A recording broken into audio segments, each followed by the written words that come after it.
আসসালামু আলাইকুম। তো আজকে হচ্ছে আমরা কোয়ালিটেটিভ কেমিস্ট্রি সেকেন্ড লেকচারটা দেখব। আমরা ফার্স্ট লেকচারে হচ্ছে রাদারফোর্ড মডেলের আগ পর্যন্ত দেখছিলাম। তো আজকে হচ্ছে আমরা এরপর থেকে শুরু করব।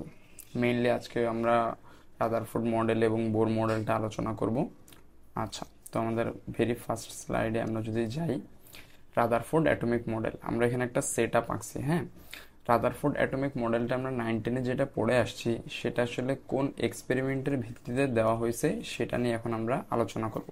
ঠিক আছে, তো এই এক্সপেরিমেন্টটাকে আমাদের বলা হয় হচ্ছে আলফা পার্টিকেল। আমি এখানে একটু লিখি, আলফা পার্টিকেল টেস্ট।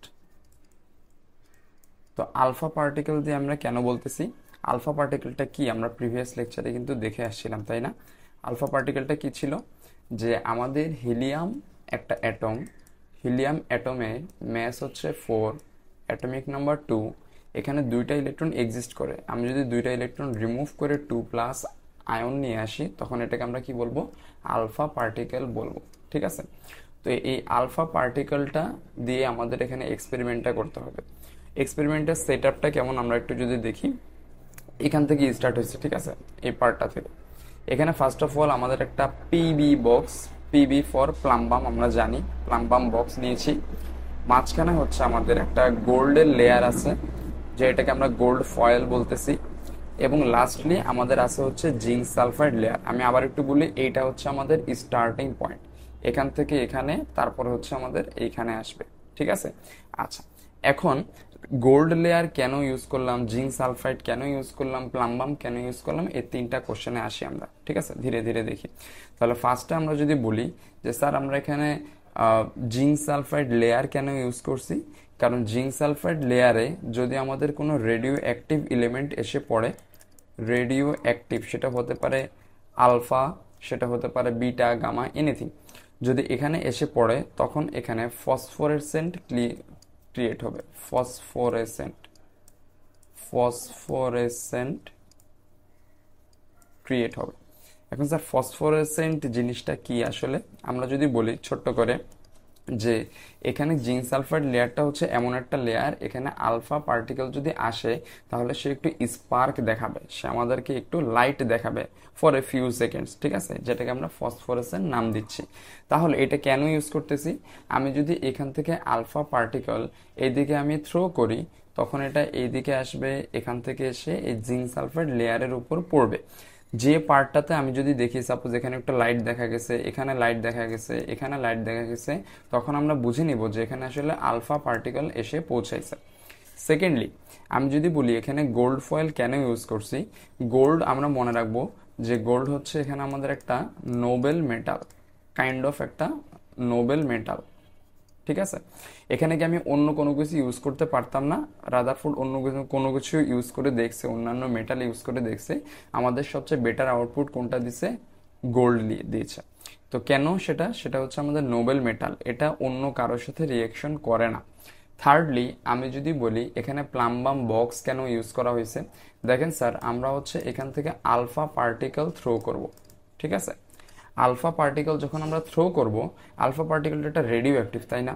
রেডিও অ্যাক্টিভটা এদিকে ছড়ায় যেতে পারে, এদিকে এদিকে সব দিকে আমাদের এভাবে ছড়ায় যেতে পারে। ঠিক আছে, আমরা এটার উপর কোনো কন্ট্রোল নাই। এখন এটাকে যদি আমি কন্ট্রোল করতে চাই তখন আমাদের মোটামুটি, আমরা যে সাপোজ আমরা শলার ঝাড়ু চিনি, সেটাকে কি করা হয়, এরকম সবগুলো শলার ঝাড়ু একসাথে নিয়ে এখানে আমাদের একটা কোনো একটা কিছু দিয়ে বেঁধে দেওয়া হয়, তাই না? তো এই কাজটা আমরা কেন করি, যাতে এই শলার ঝাড়ুগুলো চারপাশে ছড়িয়ে না যায়। আচ্ছা, সেম কাইন্ডলি আমরা এখানে যদি বলি আলফা পার্টিকেল গুলা যাতে চারদিকে ছড়িয়ে না যায়, এই জন্য এটাকে একসাথে রাখার জন্য বা একদিকে থ্রো করার জন্য আমি এখানে কি ইউজ করছি, প্লাম্বাম বক্স ইউজ করেছি। তো আমরা যদি বলি সেট আপটা আমরা দেখা শেষ, এবার আমরা দেখি যে এখানে কি করলাম। আলফা পার্টিকেল অনেকগুলো এখানে ছিল, thousands millions of alpha particle, এখান থেকে আমরা থ্রো করছি কিসের মাধ্যমে, লেড বক্সের ভেতর দিয়ে। লেড বক্স কেন নিয়েছিলাম, যাতে এই পাশে ছড়িয়ে না যায়, সেটা ডিরেক্টলি কোথায় আসতে হবে, আমাদের গোল্ডের লেয়ারের উপর আসতে হবে। গোল্ডের লেয়ারের উপর আসলো, সেখান থেকে গোল্ডের লেয়ার ভেদ করে এখানে যাবে কিছু, এখানে কিছু পরিমাণ যাবে, এখানে কিছু পরিমাণ যাবে, মানে মোটামুটি জিঙ্ক সালফাইড লেয়ারের মোটামুটি সব জায়গাতেই আলফা পার্টিকেলগুলো যাবে। তো এটা হচ্ছে আমাদের এক্সপেরিমেন্ট ছিল। এখন এক্সপেরিমেন্টের রেজাল্ট আসলে কি? হ্যাঁ, এক্সপেরিমেন্টের রেজাল্টটা আসলে কি আমরা একটু দেখি।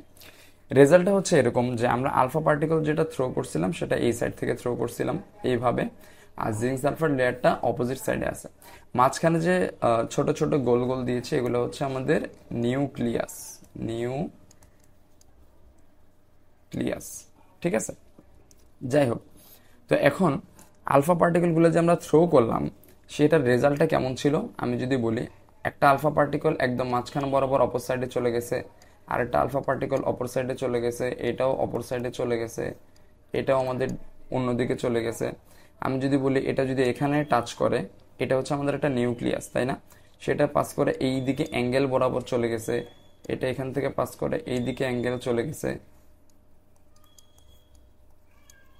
এরকম অনেকগুলো আলফা পার্টিকেল অপোজিট সাইডে চলে গেল, ঠিক আছে। আচ্ছা, এখন এই দিকে যে চলে গেল আলফা পার্টিকেল, সেটা আসলে আমি কিভাবে বুঝলাম? সেটা জিঙ্ক সালফাইড লেয়ারের মাধ্যমে। কিভাবে স্যার? সাপোজ আমি এখান থেকে আলফা পার্টিকেল থ্রো করছি, আমি দেখলাম যে আলফা পার্টিকেল থ্রো করার সাথে সাথে জিঙ্ক সালফাইড যে লেয়ারটা ছিল সেই লেয়ারটা আমাদেরকে কি দেখাচ্ছে? স্পার্ক দেখাচ্ছে, যেটাকে একটু আগে আমরা ফসফরাসের নামে বলছিলাম। এখানে যেহেতু স্পার্ক দেখাচ্ছে, তার মানে আলফা পার্টিকেলগুলো এখান থেকে এখানে চলে গেছে, ঠিক আছে। এখন এটা হচ্ছে আমাদের একটা অরাম বা গোল্ডের আমাদের একটা নিউক্লিয়াস। নিউক্লিয়াসটা কেমন হয় আমরা জানি, পজিটিভ। তো রাদারফোর্ড তো এটা তখনও জানতো না। তো রাদারফোর্ড দেখলো যে প্রতি 20,000-এর মধ্যে মাত্র একটা আলফা পার্টিকেল রিভার্স দিকে ব্যাক আসে, বাকি সবগুলো আলফা পার্টিকেল কোথায় চলে যায়? অপোজিট সাইডে চলে যায়। তো এটার থেকে মোটামুটি সে কয়েকটা ডিসিশন আসলো। কি কি ডিসিশনগুলো আমরা এবার সেখানে যাই, ঠিক আছে। আচ্ছা, ফার্স্ট ডিসিশন কি দেখেন, আমরা এখান থেকে thousands of millions of alpha particle এখানে থ্রো করছি। থ্রো করার ফলে আমরা দেখলাম যে এখানে প্রত্যেকটাই কিন্তু এক একটা কি বলেন তো, এক একটা অ্যাটম। তাহলে অ্যাটমের মাঝখান দিয়ে চলে গেছে না? আলফা পার্টিকেলগুলো অ্যাটমের মাঝখান দিয়ে চলে গেছে। তাহলে যদি অ্যাটমের মাঝখান দিয়ে most of the alpha particle চলে যায়, তাহলে আমি বলতে পারি যে অ্যাটমের ভেতরে যে অংশটা আছে সেটা আমাদের মোস্টলি এমটি বা ভয়েড বলা যায় না? তাহলে আমরা ফার্স্টের পয়েন্টটা বলি যে most of the inner part of an atom is empty। তাহলে ফার্স্টের হচ্ছে আমরা যে most of the inner part, যে ভেতরে যে পার্টটা আছে অ্যাটমে, সেটা হচ্ছে আমাদের এমটি বলা যায়। আচ্ছা, সেকেন্ড পয়েন্টটা আসি আমরা। সেকেন্ড পয়েন্টটা যদি আমি বলি যে এখানে আমরা দেখছিলাম 20,000-এর মধ্যে একটা আলফা পার্টিকেল কি করছে? আমাদের রিভার্স দিকে ব্যাক আসছে। এই কথাটার মানে কি, যে এখানে মাঝখানে কিছু একটা ছিল যার সাথে আলফা পার্টিকেলটা লেগে আমাদেরকে এইদিকে আবার ব্যাক করছে। এখন আলফা পার্টিকেলটা কেমন স্যার? আলফা পার্টিকেলটা আমরা বলছিলাম 4 হিলিয়াম 2+, এটা হচ্ছে আমাদের একটা পজিটিভ। আর এখানে যদি ব্যাক করে তার মানে এখানে একটা রিপালশন আসছে বলতে পারি। ওই রিপালশনটা কেন আসছে? কারণ এখানে একটা পজিটিভ ছিল, এখানেও আমাদেরকে একটা পজিটিভ ব্যাক করছে। সুতরাং আমরা বলতে পারি মাঝখানে যে ছোট্ট পার্টটা ছিল এই পার্টটা হচ্ছে আমাদের কি কেমন ছিল? একটা পজিটিভ ছিল, ঠিক আছে। তাহলে এই ছোট্ট পার্টটার নাম রাদারফোর্ড দিয়েছে কি? নিউক্লিয়াস। তো আমরা বলতে পারি nucleus is positively charged. Positive যদি না হতো তাহলে কিন্তু আলফা পার্টিকেলটা রিপালশন করে রিভার্স দিকে ব্যাক আসতো না। থার্ড পয়েন্টে যদি আসি আমরা, যে এখানে দেখেন, এখানে আমরা যদি বলি যে নিউক্লিয়াস যেটা আছে এই নিউক্লিয়াসটা খুবই ছোট নাকি খুবই বড়, আমরা এটা একটু জানতে চাই। সাপোজ আমি যদি বলি নিউক্লিয়াসটা অনেক বড়, নিউক্লিয়াসটা সাপোজ এরকম পার্ট জুড়ে আছে, হ্যাঁ, এরকম পার্ট হচ্ছে আমাদের পুরাটা নিউক্লিয়াস, হিউজ একটা অ্যামাউন্ট। তাহলে আলফা পার্টিকেলগুলো এদিকে যে ব্যাক আসতো, এদিকে যে ব্যাক আসতো, এখানে যে ব্যাক আসতো, এখানে যে ব্যাক আসতো, মানে most of the alpha particle আমাদের রিভার্স দিকে ব্যাক করতো।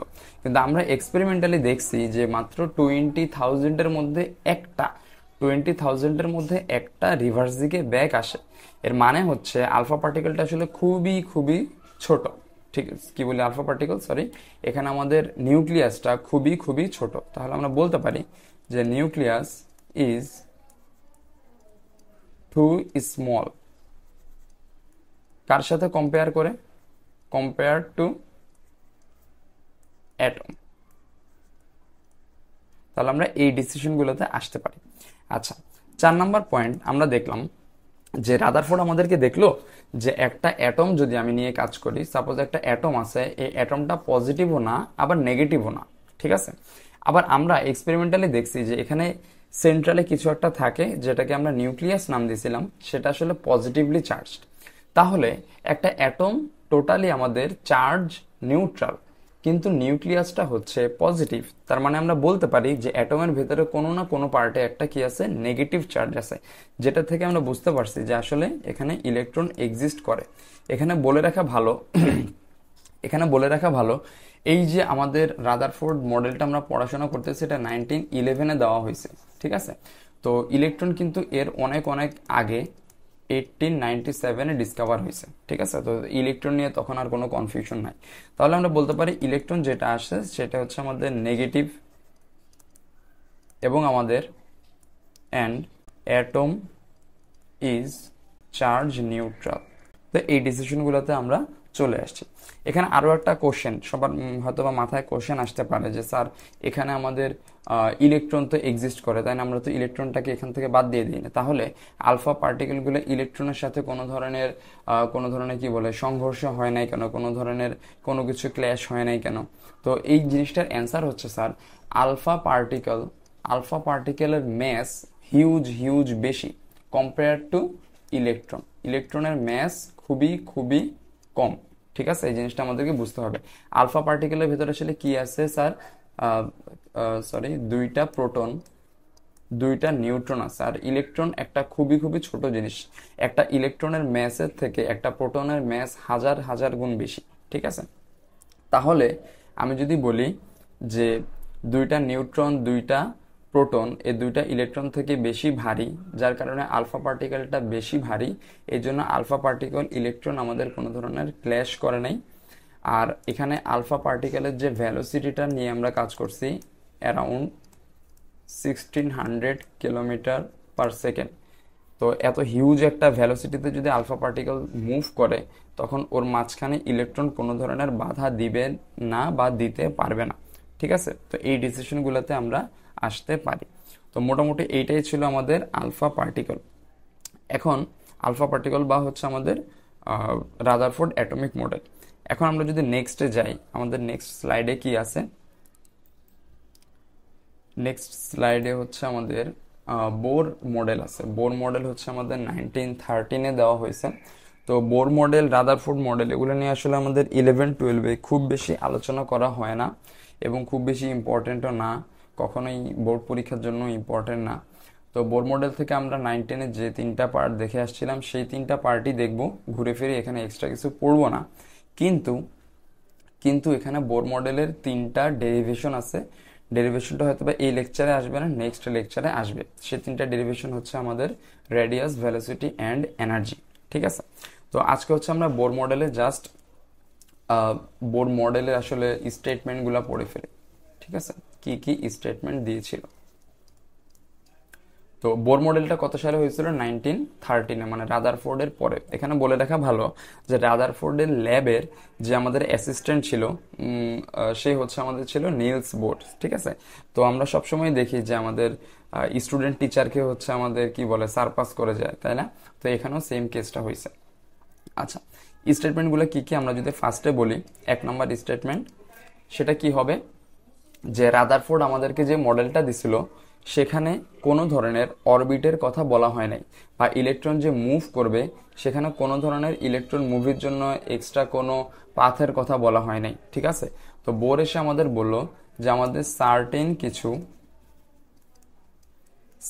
কিছু পাথ থাকবে কার মুভ করার জন্য, ইলেকট্রনের মুভ করার জন্য, এবং এগুলাকে সে নাম দিছে অরবিট, অথবা আমরা বলতে পারি শেল, ঠিক আছে।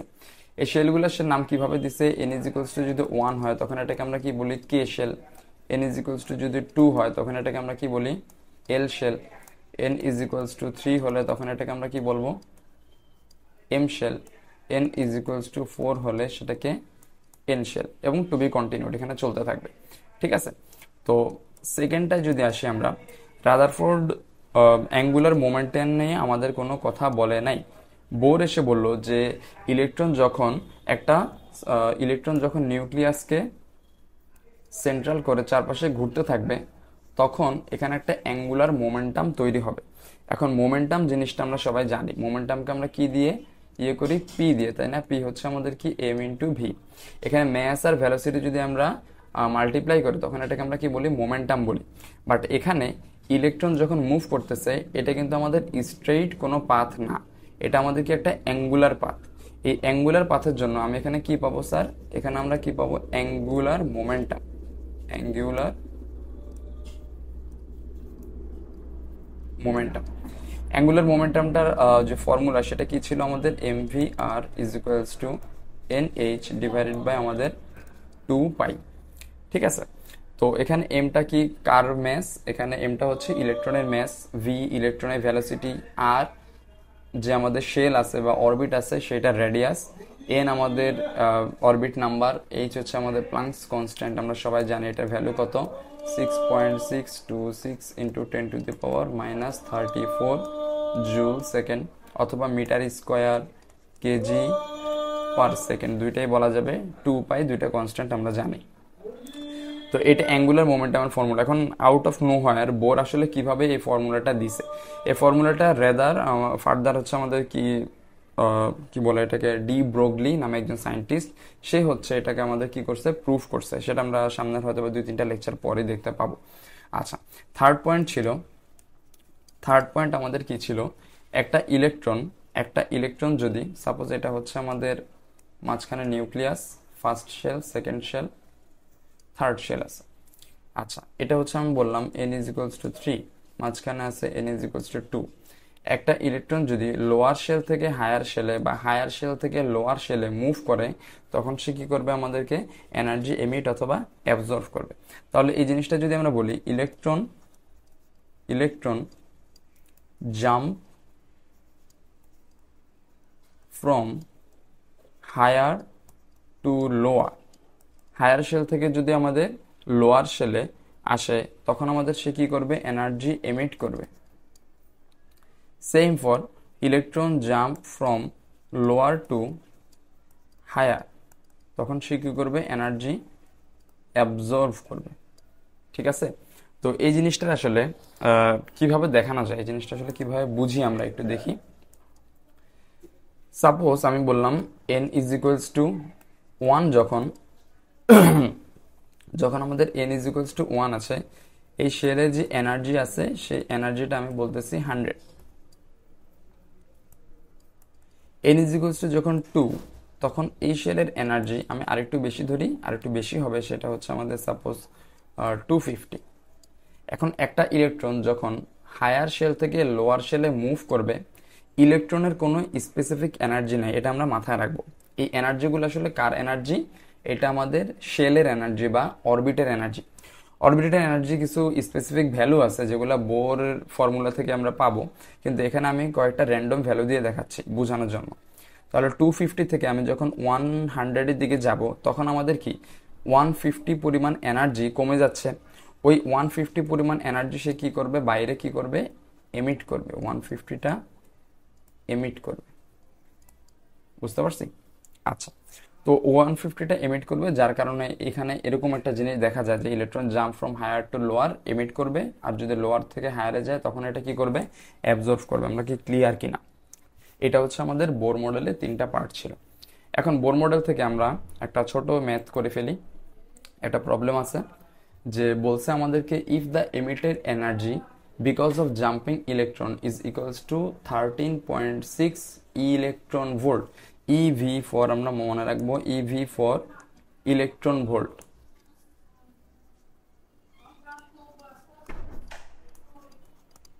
ঠিক আছে, তো ইভি ফর ইলেকট্রন ভোল্ট আসলে কি বুঝে, আমি যদি বলি 1 ইলেকট্রনের চার্জ কত স্যার?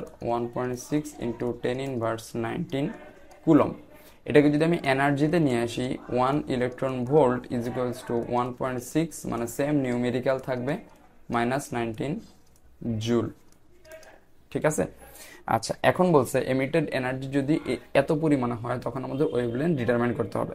এখন বোরের যে লাস্ট পয়েন্টটা ছিল এনার্জি এমিট করবে অথবা অ্যাবজর্ব করবে, যেটাই হোক না কেন, এই ই ইজ ইকুয়ালস টু কত আমাদের? H nu and H C divided by হচ্ছে আমাদের ল্যামডা। এখানে যদি প্রত্যেকটা একটু বলি আমি কোনটা আসলে কি বুঝায়।